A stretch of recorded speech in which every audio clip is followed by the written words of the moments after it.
ఓం శాంతి 4/1/2025 మధురమైన పిల్లలు, మీరు అశరీరిగా అయి ఎప్పుడైతే తండ్రిని స్మృతి చేస్తారో అప్పుడు మీ కొరకు ఈ ప్రపంచమే సమాప్తమైపోతుంది. దేహాన్ని మరియు ప్రపంచాన్ని మర్చిపోతారు. ప్రశ్న: తండ్రి ద్వారా పిల్లలందరికీ జ్ఞానమనే మూడవ నేత్రం ఎందుకు లభించింది? జవాబు: స్వయాన్ని ఆత్మగా భావిస్తూ తండ్రి ఎవరో ఎలా ఉన్నారో అదే రూపంలో స్మృతి చేసేందుకు మూడవ నేత్రం లభించింది. కాని ఎప్పుడైతే పూర్తిగా యోగయుక్తంగా ఉంటారో అప్పుడే ఈ మూడవ నేత్రం పనిచేస్తుంది. అనగా ఒక్క తండ్రి పట్ల సత్యమైన ప్రీతి ఉండాలి. ఎవ్వరి నామరూపాల్లోనూ వేలాడుతూ ఉండకూడదు. మాయ ప్రీతిని ఉంచడంలోనే విఘ్నాలు కలిగిస్తుంది. ఇందులోనే పిల్లలు మోసపోతారు. పాట: నీ దారిలోనే మరణించాలి. ఓం శాంతి. బ్రాహ్మణ పిల్లలైన మీరు తప్ప ఈ పాట అర్థాన్ని ఇంకెవరూ అర్థం చేసుకోలేరు. ఏ విధంగానైతే వేదశాస్త్రాలు మొదలైన వాటిని తయారు చేశారు, కానీ అవేవైతే చదువుతారో వాటి అర్థాన్ని తెలుసుకోలేరు. అందుకే తండ్రి అంటారు, నేను బ్రహ్మ ముఖం ద్వారా సర్వ వేదశాస్త్రాల సారాన్ని అర్థం చేయిస్తాను. అలాగే ఈ పాటల అర్థాన్ని కూడా ఎవరూ అర్థం చేసుకోలేరు. తండ్రే వీటి అర్థాన్ని అర్థం చేయిస్తారు. ఆత్మ ఎప్పుడైతే శరీరం నుండి అతీతంగా అవుతుందో అప్పుడు ప్రపంచంతో మొత్తం సంబంధమంతా తెగిపోతుంది. పాటలో కూడా ఉంది, స్వయాన్ని ఆత్మగా భావిస్తూ అశరీరిగా అయి తండ్రిని స్మృతి చేస్తే ఈ ప్రపంచం సమాప్తమైపోతుంది అని. ఈ శరీరం ఈ భూమిపై ఉంది. ఆత్మ ఇందులో నుండి వెళ్ళిపోతే ఇక ఆ సమయంలో ఆత్మకు మనుష్య సృష్టి లేనట్లే. ఆత్మ వివస్త్రగా అయిపోతుంది. మళ్లీ ఎప్పుడైతే శరీరంలోకి ప్రవేశిస్తుందో అప్పుడు పాత్ర మొదలవుతుంది. అప్పుడు ఒక శరీరాన్ని వదిలి వెళ్లి ఇంకొక శరీరంలోకి ప్రవేశిస్తుంది. తిరిగి మహాతత్వంలోకి వెళ్లదు. ఎగిరిపోయి ఇంకొక శరీరంలోకి వెళ్తుంది.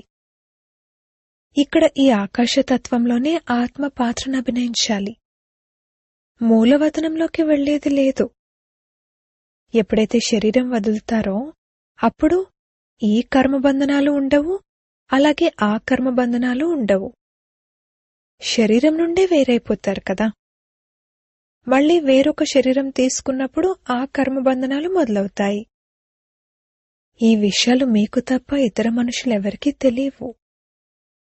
అందరూ పూర్తిగా బుద్ధిహీనులుగా ఉన్నారని తండ్రి అర్థం చేయించారు, కానీ ఎవరూ ఇలా భావించరు. తమను తాము ఎంత తెలివైన వారిగా భావిస్తారు. శాంతి పురస్కారాలు ఇస్తూ ఉంటారు. ఇది కూడా బ్రాహ్మణ కులభూషణులైన మీరు బాగా అర్థం చేయించగలరు. వారికసలు శాంతి అని దేన్నంటారో కూడా తెలియదు. కొందరేమో మనశ్శాంతి ఎలా లభిస్తుంది అని మహాత్ముల వద్దకు వెళ్తారు. వారు ప్రపంచంలో శాంతి ఎలా లభిస్తుంది అని అంటారే కాని నిరాకారి ప్రపంచంలో శాంతి ఎలా లభిస్తుంది అని అనరు. అది ఉన్నదే శాంతిధామం.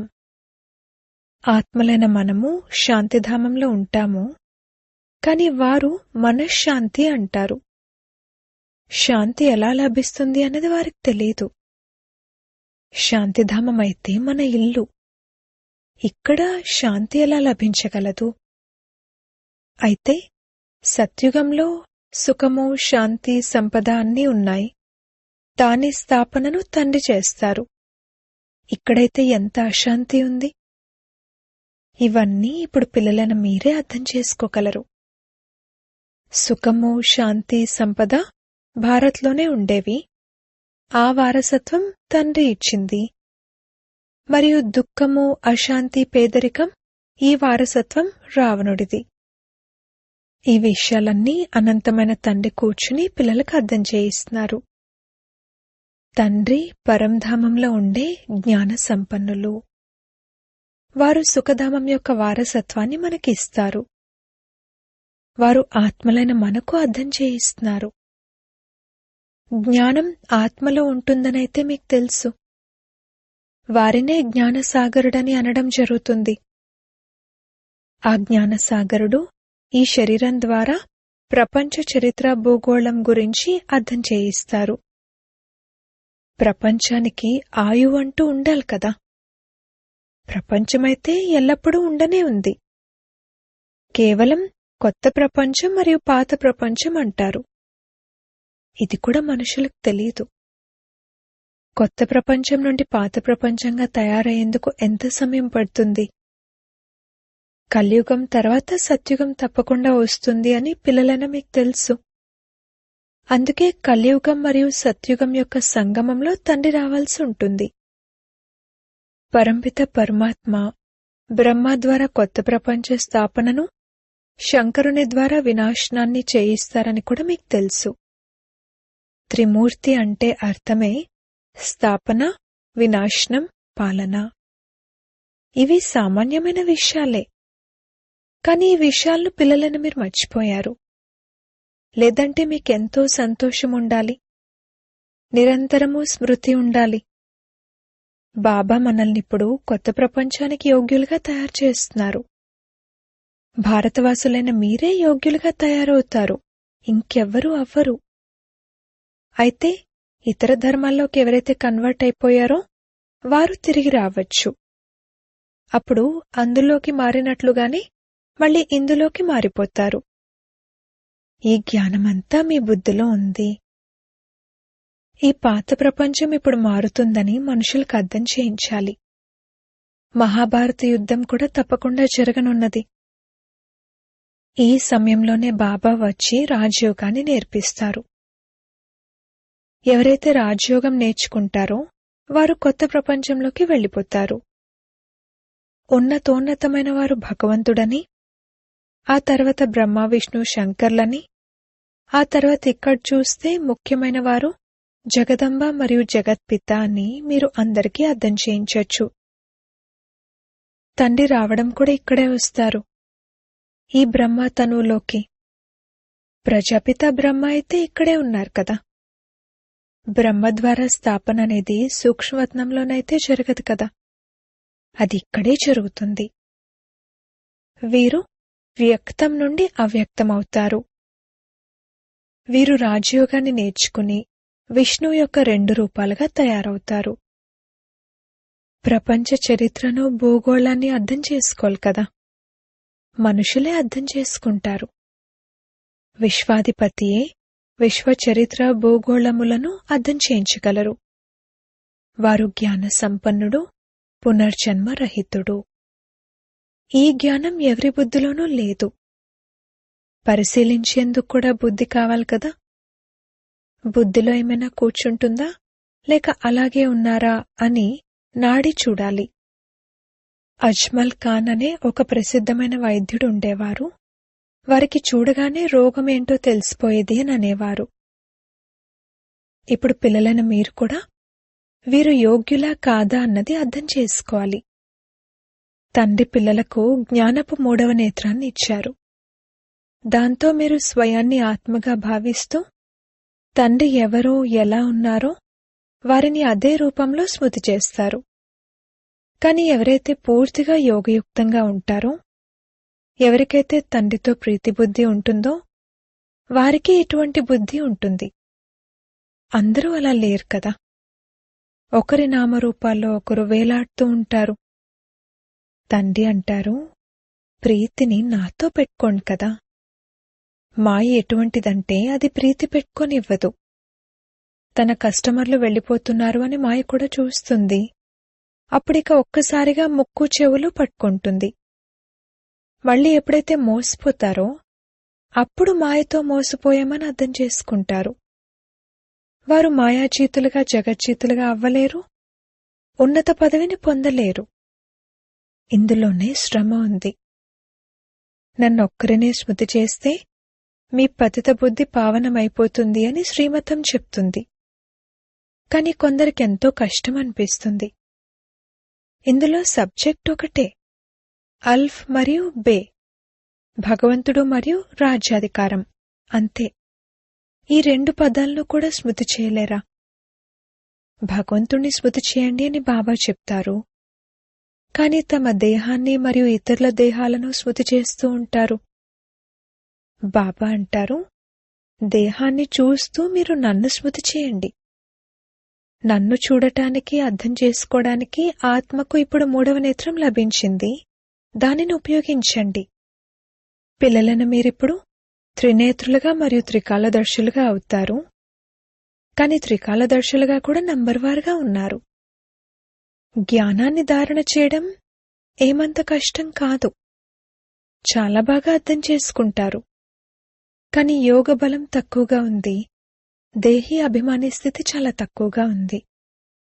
చిన్న విషయానికే క్రోధం, కోపం వచ్చేస్తుంది, ఇక పడిపోతూ ఉంటారు.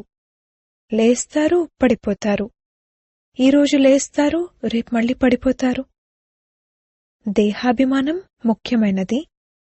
ఆ తర్వాత ఇతర వికారాల్లో లోభం, మోహం మొదలైన వాటిలో చిక్కుకుపోతారు.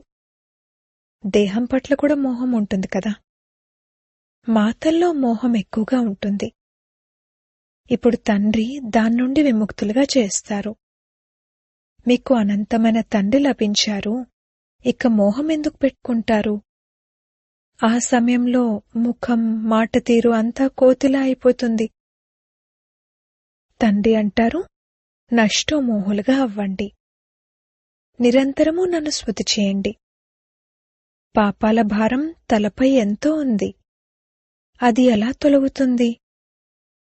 కాని మాయ ఎటువంటిదంటే అదసలు స్మృతి చేయనివ్వదు. ఎంత కష్టపడినా కాని అది గడియ గడియ బుద్ధి ఎగిరిపోయేలా చేస్తుంది. మేము కేవలం అతి ప్రియమైన బాబానే మహిమ చేస్తూ ఉండాలని ఎంత ప్రయత్నం చేస్తారు. బాబా, ఇక మీ వద్దకొచ్చేస్తున్నాము అని అంటారు, కాని మళ్లీ మర్చిపోతారు. బుద్ధి వేరే వైపుకు వెళ్ళిపోతుంది. నంబర్ 1లోకి వెళ్లే వీరు కూడా పురుషార్థియే కదా. మేము గాడ్ ఫాదర్కు విద్యార్థులము అని పిల్లల బుద్ధిలో గుర్తుండాలి. గీతలో కూడా నేను నిన్ను రాజులకే రాజుగా తయారు చేస్తాను అని భగవాన్ వాచ ఉంది. కేవలం శివునికి బదులుగా శ్రీకృష్ణుని పేరు వేసేశారు.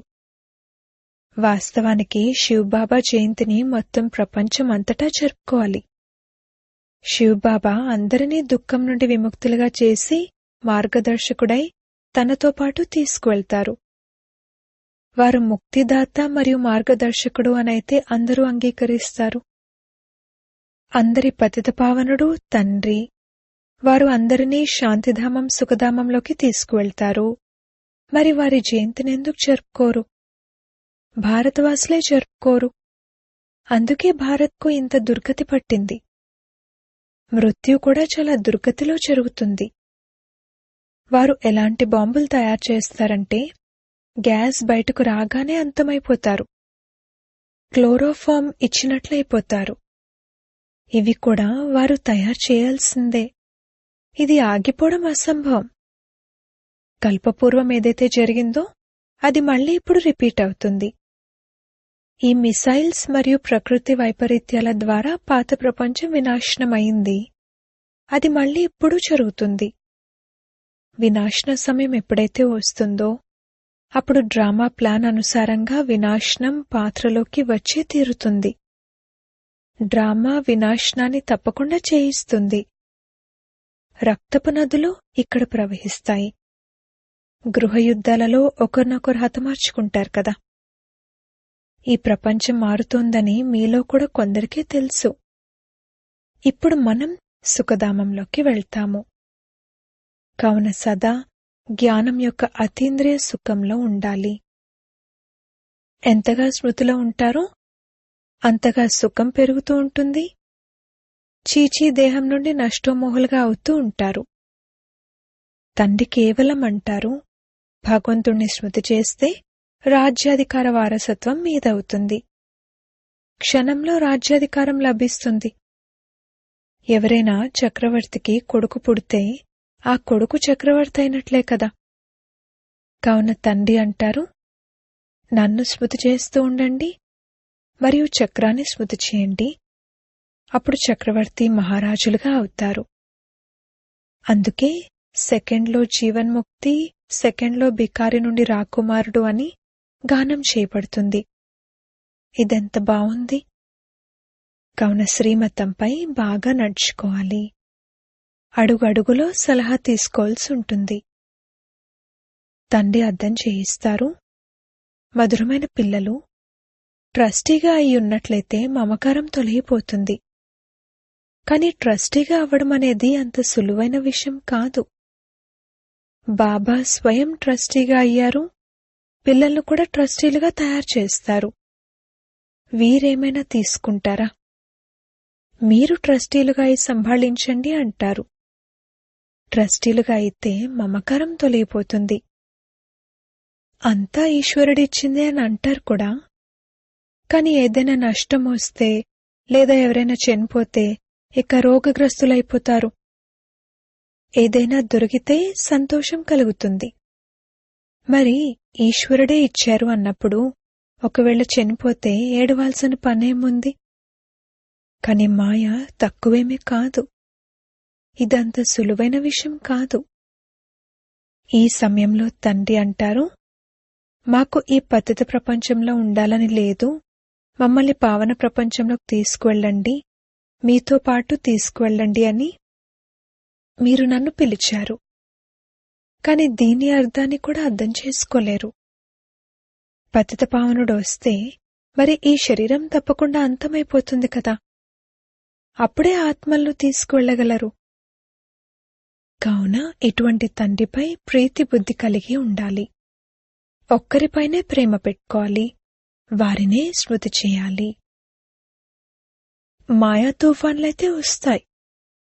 కాని కర్మేంద్రియాలతో ఏ వికర్మలు చేయకూడదు. చేస్తే అది నియమ విరుద్ధమైపోతుంది. తండ్రి అంటారు, నేనొచ్చి ఈ శరీరాన్ని ఆధారంగా తీసుకుంటాను. ఇది వీరి శరీరం కదా. మీరు స్మృతి చేయవలసింది తండ్రిని. మీకు తెలుసు, బ్రహ్మ కూడా తండ్రే, శివుడు కూడా తండ్రే. విష్ణువును మరియు శంకరుణ్ణి తండ్రి అన్నారు. శివుడు నిరాకార తండ్రి, ప్రజాపిత బ్రహ్మ సాకార తండ్రి. ఇప్పుడు మీరు సాకారుని ద్వారా నిరాకార తండ్రి నుండి వారసత్వాన్ని తీసుకుంటున్నారు. దాదా వీరిలోకి ప్రవేశిస్తారు. అందుకే దాదా అనగా తాతగారి వారసత్వాన్ని తండ్రి ద్వారా మనం తీసుకుంటాము అని అంటారు. దాదా నిరాకారుడు, తండ్రి సాకారుడు. ఇవి అద్భుతమైన కొత్త విషయాలు కదా. త్రిమూర్తిని చూపిస్తారు కానీ ఏమీ అర్థం చేసుకోరు. శివుణ్ణి మాయం చేసేశారు. తండ్రి ఎంత మంచి మంచి విషయాలను అర్థం చేయిస్తారు. కావున మేం విద్యార్థులమని సంతోషముండాలి. బాబా మనకు తండ్రి, టీచర్, సద్గురు. ఇప్పుడు మీరు ప్రపంచ చరిత్ర భూగోళాలను అనంతమైన తండ్రి నుండి వింటున్నారు. మళ్లీ ఇతరులకు వినిపిస్తారు. ఇది 5000 సంవత్సరాల చక్రం. కాలేజ్ పిల్లలకు ప్రపంచ చరిత్ర భూగోళాల గురించి అర్థం చేయించాలి. 84 మెట్లంటే ఏమిటి? భారత్ యొక్క ఎక్కే కళ మరియు దిగే కళ ఎలా జరుగుతుంది? ఇది అర్థం చేయించాలి. క్షణంలో భారత్ స్వర్గంగా తయారవుతుంది. మళ్లీ 84 జన్మలకు భారత్ నరకంగా తయారవుతుంది. ఇది చాలా సహజంగా అర్థం చేసుకోవాల్సిన విషయం. భారత్ స్వర్ణిమ యుగం నుండి ఇనుప యుగంలోకి ఎలా వచ్చింది? ఇది భారతవాసులకు అర్థం చేయించాలి. టీచర్లకు కూడా అర్థం చేయించాలి. అది భౌతిక జ్ఞానం, ఇది ఆత్మిక జ్ఞానం. దానిని మనుషులు ఇస్తారు, దీనిని గాడ్ ఫాదర్ ఇస్తారు. వీరు మనుష్య సృష్టికి బీజరూపుడు కావున వీరి వద్ద మనుష్య సృష్టి యొక్క జ్ఞానమే ఉంటుంది.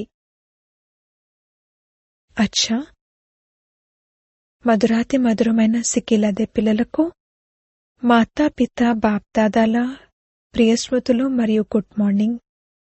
ఆత్మిక పిల్లలకు ఆత్మిక తండ్రి నమస్తే. ధారణ కొరకు ముఖ్య సారము. మొదటి పాయింట్, ఈ చీచీ దేహం నుండి పూర్తిగా నష్టోమోహులుగా అయ్యి జ్ఞానపు అతీంద్రియ సుఖంలో ఉండాలి. ఇప్పుడీ ప్రపంచం మారనున్నదని, ఇక మేం మా సుఖధామంలోకి వెళ్తాము అని బుద్ధిలో ఉండాలి. 2వ పాయింట్, ట్రస్టీగా అయి అన్నీ సంభాళిస్తూ తమ మమకారాన్ని తొలగించాలి. ఒక్క తండ్రి పట్ల సత్యమైన ప్రీతిని పెట్టుకోవాలి. కర్మేంద్రియాలతో ఎప్పుడూ ఏ వికర్మలు చేయకూడదు.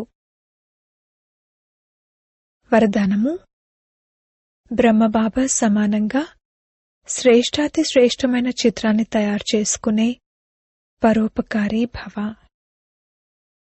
శ్రేష్ఠ స్మృతి మరియు శ్రేష్ఠ కర్మల ద్వారా భాగ్యపు చిత్రాన్నైతే పిల్లలందరూ తయారు చేసుకున్నారు. ఇప్పుడు కేవలం చివరి టచింగ్ ఏమిటంటే సంపూర్ణత, అనగా బ్రహ్మబాబా సమానంగా శ్రేష్టాతి శ్రేష్టంగా తయారవ్వడం. దీని కొరకు పరోపకారులుగా అవ్వండి, అనగా స్వార్థభావం నుండి సదా ముక్తులుగా ఉండండి. ప్రతి పరిస్థితిలో, ప్రతి కార్యంలో, ప్రతి సహయోగి సంఘటనలో ఎంత నిస్వార్థత ఉంటుందో అంతగానే పరోపకారులుగా అవ్వగలుగుతారు. సదా స్వయాన్ని నిండుగా అనుభవం చేస్తారు. సదా ప్రాప్తి స్వరూపపు స్థితిలో స్థితులై ఉంటారు. స్వయం కోసం ఏదీ స్వీకరించరు. స్లోగన్: సర్వస్వత్యాగిగా అయినట్లయితేనే సరళత మరియు సహనశీలత గుణాలు వస్తాయి. తమ శక్తిశాలి మనసా ద్వారా సకాషిచ్చే సేవ చేయండి. ఈ సకాషిచ్చే సేవను నిరంతరం చేయొచ్చు. ఇందులో ఆరోగ్యం లేక సమయం యొక్క విషయం లేదు. రాత్రింబవళ్ళు ఈ అనంతమైన సేవలో నిమగ్నమవ్వచ్చు. ఏ విధంగా బ్రహ్మబాబం చూశారు, రాత్రి సమయంలో కూడా కళ్ళు తెరవగానే అనంతమైన సకాషిచ్చే సేవ జరుగుతూ ఉండేది. ఈ విధంగా ఫాలో ఫాదర్ చేయండి. ఎప్పుడైతే పిల్లలైన మీరు అనంతంలో సకాషిస్తారో అప్పుడు మీ దగ్గరున్నవారు ఆటోమేటిక్గా సకాష్ తీసుకుంటూ ఉంటారు. ఈ అనంతమైన సకాష్ ఇవ్వడంతో వాయుమండలం స్వతహాగా తయారవుతుంది. ఓం శాంతి.